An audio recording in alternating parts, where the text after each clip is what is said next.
നമസ്കാരം. ശ്രീമദ് ഭാഗവതം മൂലം പ്രഭാഷണം ഭാഗം 266 266. ഓം ഗം ഗണപതയേ നമഃ. ഓം സം സരസ്വതേ സ്വാഹ. ഓം ശ്രീ ഗുരുഭ്യോ നമഃ. ഓം ശ്രീ രംഗനാഥ ശർമ്മണേ നമഃ.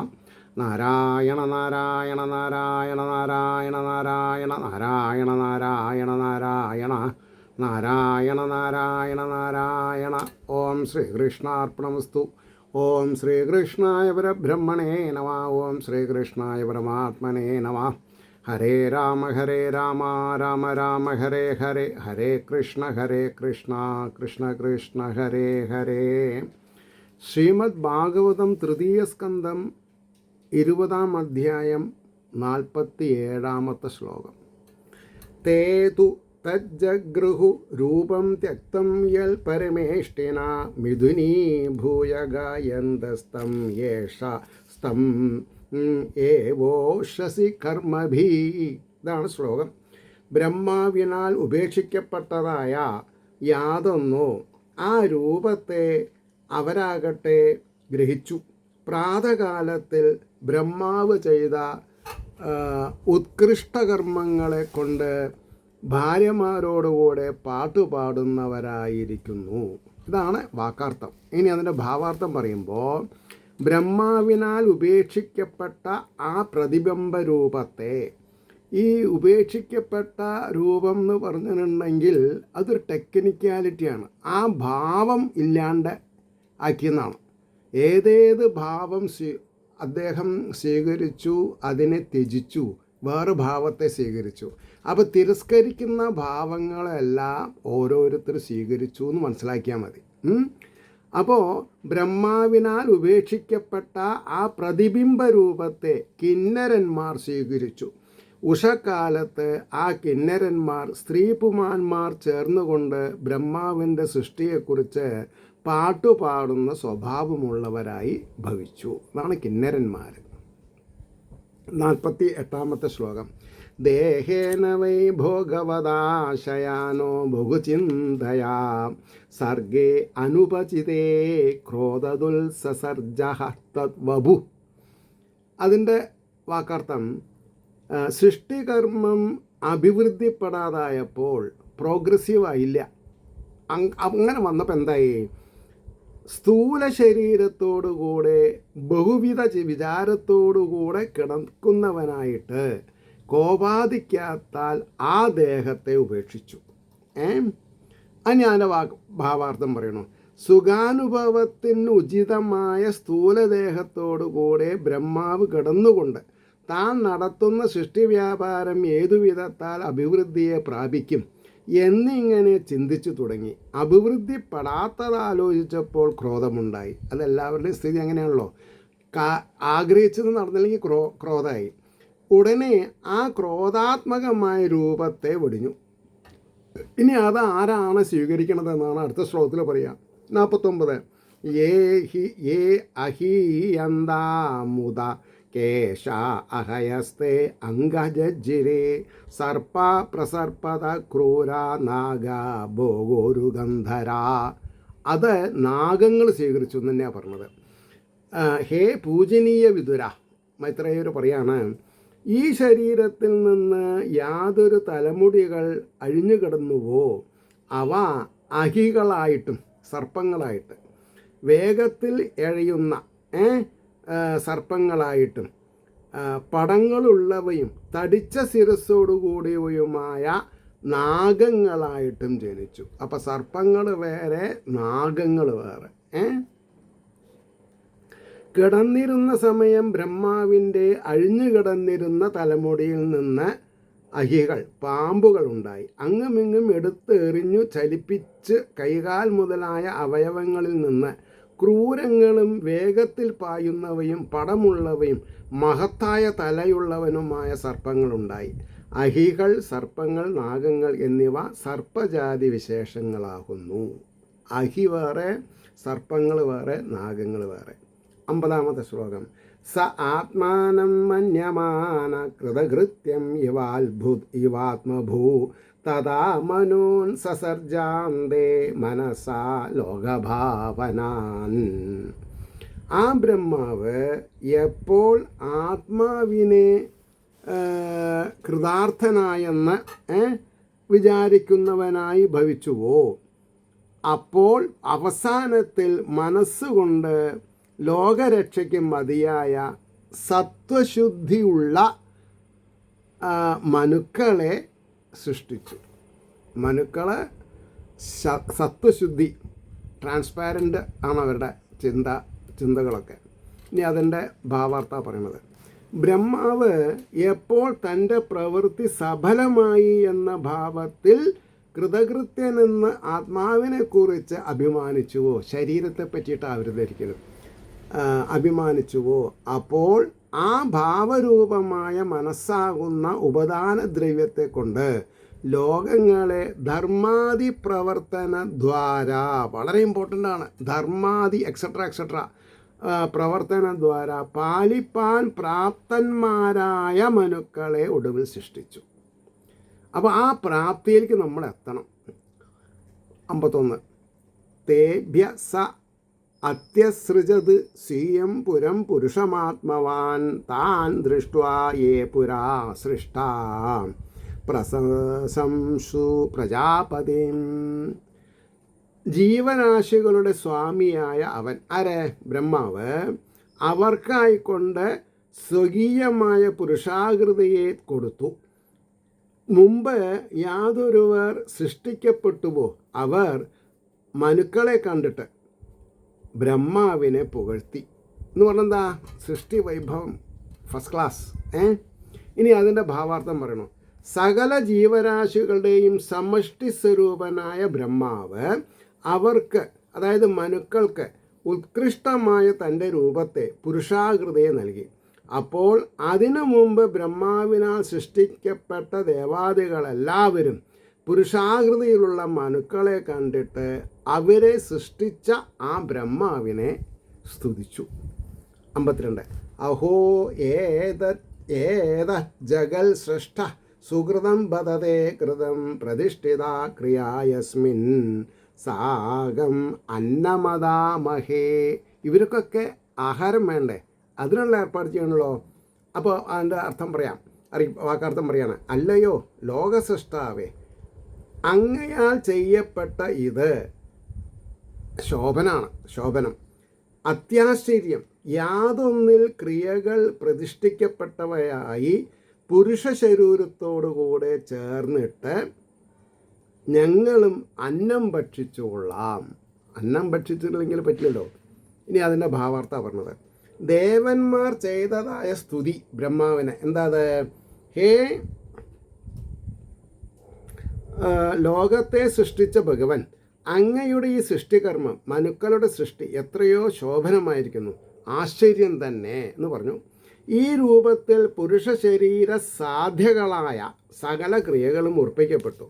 ഇവരാൽ ചെയ്യപ്പെടുന്ന യാഗാദി ക്രിയകളിൽ ഇവരോട് ചേർന്ന് ഞങ്ങളും ഭോഗം അനുഭവിച്ചുകൊള്ളാം എന്ന് പറഞ്ഞു. ഇനി 2 ശ്ലോകങ്ങളും കൂടി ഉണ്ട് ഈ അധ്യായത്തിൽ, 53ഉം 54ഉം. വെവ്വേറെയാണ്, ശ്രദ്ധിക്കുക. തപസാ വിദ്യയായുക്തോ യോഗേന സുസമാധിന ഋഷീൻ ഋഷീർ ഹൃഷികേശ സസർജാഭിമതാ പ്രജ. അതിൻ്റെ വാക്കാർത്ഥാണ്, ജ്ഞാനരൂപമായ തപസ്സോടും. തപസ് എന്ന് പറഞ്ഞാൽ എന്താ? ജ്ഞാനരൂപം. ഭഗവാൻ ആരാ? ജ്ഞാനസ്വരൂപനാ. അപ്പോൾ ഭഗവത് ഉപാസനാരൂപമായ വിദ്യയോടും, എല്ലാ വിദ്യകളും വിദ്യ അല്ല എന്ന് പറയും. ഭഗവാനെ ഉപാസിക്കുക, അതാണ് ശരിയായ വിദ്യ. ബാക്കിയുള്ളതൊക്കെ തരികട വിദ്യയാണ്. മനസ്സിലായില്ലേ? അപ്പോൾ സമ്യക് കൂടിയ യോഗത്തോടും യോജിച്ചവനും ഇന്ദ്രിയങ്ങളെ വശീകരിച്ചവനും വേദങ്ങളെ കണ്ടവനുമായ ബ്രഹ്മാവ് തനിക്ക് സമ്മതന്മാരും സന്താനങ്ങളുമായ ഋഷിമാരെ സൃഷ്ടിച്ചു. അതിൻ്റെ ഭാവാർത്ഥം ശ്രദ്ധിക്കുക. പിന്നെ വേദത്തെ അറിഞ്ഞിരിക്കുന്ന ബ്രഹ്മദേവൻ ജ്ഞാനം കൊണ്ടും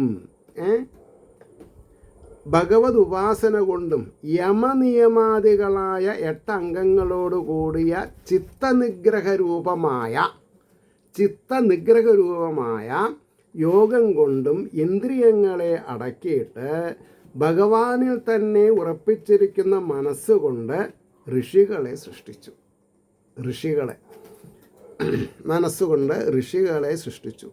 അവർ ബ്രഹ്മാവിൻ്റെ സമ്മതകളായ പ്രജകളായിരുന്നു. അതെന്താ സമ്മതകൾ എന്ന് പറഞ്ഞാൽ? അവരെ കൊണ്ടൊരു പ്രശ്നമില്ല, അൾട്ടിമേറ്റ്. അപ്പോൾ സമ്മതകളായ പ്രജകളാകുന്നു. പ്രജകൾക്ക് വേണ്ടുന്ന ഗുണങ്ങൾ തികച്ചും അവരിലുണ്ടെന്നറിഞ്ഞ ബ്രഹ്മദേവൻ അവരുടെ സൃഷ്ടിയിൽ സന്തോഷിച്ചുവെന്ന് സാരം. അതായത് പരോപകാരാർത്ഥമിതം ശരീരം.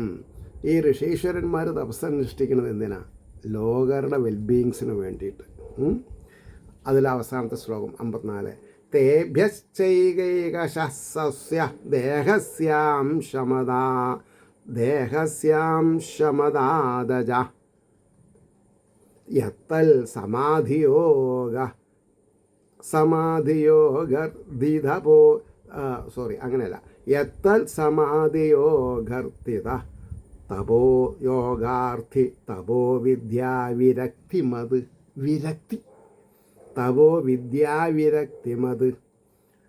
അപ്പോൾ പറയണു, സമാധി യോഗ ഐശ്വര്യം, സമാധി യോഗ അർത്ഥി തപോ വിദ്യാവിരക്തിമത് എന്നാ.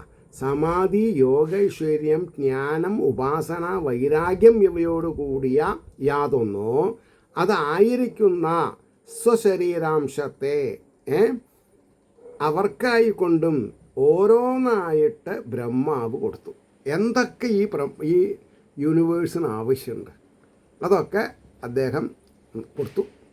എന്നിട്ടും അദ്ദേഹം ബാക്കിയാവുകയാണ്. ഇനി അതിൻ്റെ ഭാവാർത്ഥാണ് പറഞ്ഞത്. ആ ഋഷികൾക്ക് ബ്രഹ്മദേവൻ അവരെ സൃഷ്ടിപ്പാനായി ഉപയോഗിച്ചതും സമാധി പര്യന്തമുള്ള യോഗം, അതിൻ്റെ ഫലമായ അണിമാതി സിദ്ധികളാകുന്ന ഐശ്വര്യം, ജ്ഞാനം, ഉപാസന, വിരക്തി എന്നിവയുടെ സമുദായം എന്ന് പറഞ്ഞാൽ യൂണിറ്റി, കോൺഗ്ലോമറേഷൻ എന്നൊക്കെ പറയും. അപ്പോൾ സമുദായമായിരിക്കുന്നതുമായ സ്വദേഹത്തിൻ്റെ ഓരോ അംശത്തെ ഓരോരുത്തർക്ക് കൊടുത്തു. അതുകൊണ്ട് അവരിൽ ചിലർ ജ്ഞാനികളായിട്ടും വേറെ ചിലർ യോഗികളായിട്ടും മറ്റു ചിലർ ഭക്തന്മാരായിട്ടും ഭവിച്ചു എന്ന് ധരിക്കണം. അപ്പോൾ ചിലർ ജ്ഞാനികളായി, ചിലർ യോഗികളായി, ചിലർ ഭക്തന്മാരായി. അതാരാ മേലെ? ഭക്തന്മാർ. കിട്ടുക. ഇത് ശ്രീമദ് ഭാഗവതേ മഹാപുരാണേ തൃതീയസ്കന്ധേ മോക്ഷസർഗനിരൂപണ പ്രകരണേ സംക്ഷേപേണ മഹദാദിസർഗനിരൂപണം നാമ വിംശോധ്യായഃ. സർവത്ര ഗോവിന്ദനാമ സങ്കീർത്തനം. ഗോവിന്ദ ഗോവിന്ദ. ഇന്നിപ്പോൾ തീയതി 10. ഇതിപ്പോൾ നാളെയാണ് ഏറി കേട്ടോ. 25. ഇന്ന് മൺഡേ. കുറച്ച് സമയം കൂടിയുണ്ട്. അപ്പോൾ നമുക്ക് തൃതീയ സ്കന്ധം 21-ാം അധ്യായത്തിലേക്ക് പോവുക. ഓം നമോ ഭഗവതേ വാസുദേവായ. ശ്രീമദ് ഭാഗവതം തൃതീയ സ്കന്ധം 21-ാം അധ്യായം. വിദുരാവാച. ശ്ലോകം 1. സ്വയംഭുവസ്യ ച മനോർവംശ പരമസമ്മത എല്ലാവർക്കും സമ്മതനാണ് അദ്ദേഹം. കഥ്യതാം ഭഗവൻ യത്ര മയിതുനേനേധിരേ പ്രജാ. അപ്പോൾ സ്വയം ബ്രഹ്മാവിൻ്റെ പുത്രനായ മനുവിൻ്റെ കുലം ഏറ്റവും സമ്മതമാകുന്നു. യാതൊന്നിൽ സ്ത്രീ പുരുഷ സംയോഗത്താൽ പ്രജകൾ വർദ്ധിച്ചു എന്ന് പറഞ്ഞു. മറ്റുള്ളതൊക്കെ മാനസിക അംഗങ്ങളിൽ നിന്നും മനസ്സിൽ നിന്നൊക്കെയാണല്ലോ വന്നിട്ടുള്ളത്. അപ്പോൾ വിദുരർ പറയാണ്, ഹേ ഭഗവൻ മൈത്രേയ മഹർഷേ, സർവജ്ഞനായ മൈത്രേയ മഹർഷി എന്ന് തന്നെയാണ് പറഞ്ഞത്. സർവജ്ഞനാണ് അദ്ദേഹം. ബ്രഹ്മാവിൻ്റെ പുത്രനായതുകൊണ്ട് സ്വയംഭുവൻ എന്ന സുപ്രസിദ്ധനായ മനുവിൻ്റെ വംശം ഏറ്റവും ശ്രേഷ്ഠമാണെന്ന് സജ്ജന സമ്മതമാണല്ലോ. ആ വംശം അഭിവൃദ്ധിയെ പ്രാപിച്ച് സ്ത്രീ പുരുഷ സംയോഗം കൊണ്ടാണല്ലോ. അതുകൊണ്ട് കേൾക്കുന്നവരുടെ മനസ്സിനെ ആഹ്ലാദിക്കുവാൻ യോഗ്യമായ മനുവംശത്തെ അങ്ങ് വിസ്തരിച്ച് അരുളി ചെയ്യണം എന്ന് ഞാൻ പ്രാർത്ഥിക്കുന്നു. ഈ ഞാൻ ചോദിക്കുന്നു എന്നൊന്നും പറയരുത്, വലിയ ആൾക്കാരോട് പ്രാർത്ഥിക്കുക. ഈ ഓരോരുത്തരുടെ ശൈലിയിൽ നിന്ന് അവരുടെ പാണ്ഡിത്യത്തിനെ പറ്റിയിട്ടും അവരുടെ അറിവിൻ്റെ അഗാധതയെ പറ്റിയിട്ടൊക്കെ മനസ്സിലാക്കാൻ സാധിക്കും. മനസ്സിലായില്ലേ? രണ്ടാമത്തെ ശ്ലോകം. പ്രിയവ്രതോ ഉത്താനപാദോ സുതോ സ്വയംഭുവസ്യ വൈ യഥാധർമ്മം ജുഗുപതു സപ്തദ്വീപവതീം മഹീം. ഇതാണ് ശ്ലോകം. അതിൻ്റെ ഭാവാർത്ഥം പറയുമ്പോൾ പ്രിയവ്രതനും ഉത്താനപാദനും സ്വയംഭൂമനുവിൻ്റെ പുത്രന്മാരാണെന്ന് പ്രസിദ്ധമാണല്ലോ. 7 ദ്വീപുകളോടുകൂടിയ ഭൂമിയെ ധർമ്മം തെറ്റാതെ രക്ഷിച്ചു എന്ന് പറഞ്ഞ് നിർത്തി. ഇനി എൻ്റെ ഭാവാർത്ഥം. സ്വയംഭൂമനുവിൻ്റെ സുപ്രസിദ്ധന്മാരായ പുത്രന്മാരാണല്ലോ പ്രിയവ്രതനും ഉത്താനപാദനും. 7 ദ്വീപുകളോടുകൂടിയ അതിവിസ്തീർണമായ ഇന്ത്യ, ഭാരതമല്ല, യൂണിവേഴ്സ്, ഇത് ടോട്ടൽ ഭൂമി. ഈ ഭൂമിയെ ധർമ്മം പിഴയ്ക്കാതെ അവർ ഏതുവിധം പരിപാലിച്ചുവെന്ന സംഗതിയും അങ്ങ് അരുളി ചെയ്യണം. അതിവിസ്തീർണമായ ഭൂമിയിലുള്ള അതാ ശ്രദ്ധിക്കണം. അതിവിസ്തീർണമായ ഭൂമിയിലുള്ള ഈ സൂപ്പർസോണിക് ജെറ്റും പ്ലെയിനും കപ്പലൊന്നും ഇല്ലാത്ത സമയത്ത് മനസ്സിൻ്റെ വേഗത്തിൽ പറക്കുന്ന രഥങ്ങളും കുതിരകളും ഉണ്ടായിരുന്നു. അതൊക്കെയാണ് നമ്മൾ മനസ്സിലാക്കേണ്ടത്. അപ്പോൾ അതിവിസ്തീർണമായ ഭൂമിയിലുള്ള ബഹുവിധ ജനങ്ങളെ ധർമ്മം തെറ്റാതെ രക്ഷിക്കുന്നത് വിഷമമാകയാൽ അവരവരുടെ പരിപാലനക്രമത്തെയും ലോകോപകാരത്തിനായി വിസ്തരിച്ച് പറയണമെന്ന ആശയം. മൂന്നാമത്തെ ശ്ലോകം. തസ്യ വൈ ദുഹിതാ ബ്രഹ്മൻ ദേവഹൂതി ഇതി വിശ്രുത പത്നി പ്രജാപതേരുക്ത കർദമസ്യ ത്വയാ നഖ. അല്ലയോ ബ്രഹ്മജ്ഞ, അദ്ദേഹത്തിൻ്റെ തന്നെ പുത്രി ദേവഹൂതി എന്ന് കീർത്തിപ്പെട്ടവൾ കർദമ പ്രജാപതിയുടെ ഭാര്യയാണെന്ന് ഹേ പരിശുദ്ധ നിന്തിരുവടിയാൽ പറയപ്പെട്ടു. ഇനി അതിൻ്റെ ഭാവാർത്ഥാണ് പറഞ്ഞത്. ഹേ ബ്രഹ്മൻ, കാമാദിദോഷലേശബാധയില്ലാത്ത, കാമക്രോധ മത്സര ലോഭ ഭയാദികളുടെ അംശമില്ലാത്ത മഹാത്മൻ ആ അവസ്ഥയിലേക്ക് ഉയരണം. സ്വയംഭൂമനുവിൻ്റെ പുത്രിയും സുപ്രസിദ്ധയുമായ ദേവഹൂതി കർദമ പ്രജാപതിയുടെ പത്നിയായി ഭവിച്ചുവെന്ന് മുമ്പ് അരുളി ചെയ്തുവല്ലോ. നാലാമത്തെ ശ്ലോകം. തസ്യാം സ വൈ മഹായോഗി യുക്തായാം യോഗലക്ഷണൈ സസർജ കഥിതാ വീര്യം തന്മേ ശുശ്രൂഷവേ വദാം. യോഗലക്ഷണങ്ങളോട് ചേർന്ന അവളിൽ മഹായോഗിയായ അദ്ദേഹം എത്ര വിധത്തിൽ വീര്യത്തെ സൃഷ്ടിച്ചു, അതിനെ കേൾപ്പാൻ ആഗ്രഹമുള്ള എന്നോട് പറഞ്ഞാലും. അതിൻ്റെ ഭാവാർത്ഥം എന്താ? മഹായോഗിയായ കർദമൻ യമനിയമാദി യോഗലക്ഷണയുക്തയായ ദേവഭൂതിയിൽ അറ്റുപാർ ആണ്. സ്ത്രീ അബലല്ല, ബലമുള്ളവളാണ്. പക്ഷേ എങ്ങനെ?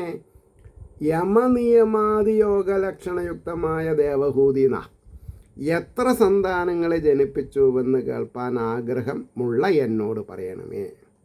ഈ പറയുന്ന 5ാമത്തെ ശ്ലോകത്തോട് കൂടിയിട്ട് നിർത്താം. ഒരു 20 മിനിറ്റ് സ്ലോട്ടാക്കിയിട്ടുണ്ട്. കാരണം താലപ്പൊലി തിരക്ക് കാരണം ഇപ്പോൾ 2-3 ദിവസമായിട്ട് ശ്രീകൃഷ്ണ കഥാമതം പറഞ്ഞിട്ടില്ല. അപ്പോൾ അത് ഒരു 20 മിനിറ്റ് പറയണം എങ്ങനെയെങ്കിലും. 5ാമത്തെ ശ്ലോകം ശ്രദ്ധിക്കുക.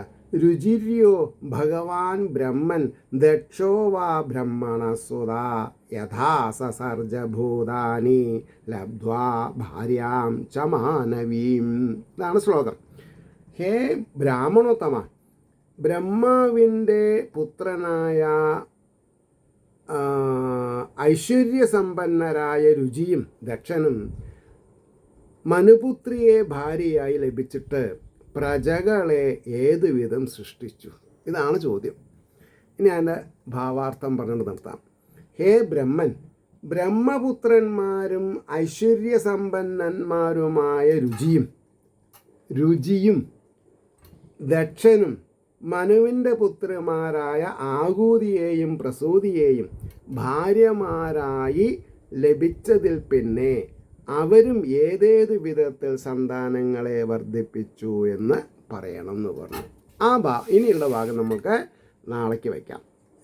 ഏവർക്കും ശ്രീഹരിയുടെ അനുഗ്രഹാശിസ്സുകൾ ഉണ്ടാവട്ടെ എന്നും ലോകാ സമസ്ത സുഖിനോ ഭവന്തു ആയിരിക്കട്ടെ നമ്മളുടെ പ്രാർത്ഥന എന്നും സ്മരിച്ചുകൊണ്ട് വാക്കുകൾ ഉപസംഹരിക്കുന്നു. നമസ്കാരം. നാളെ കാണാം.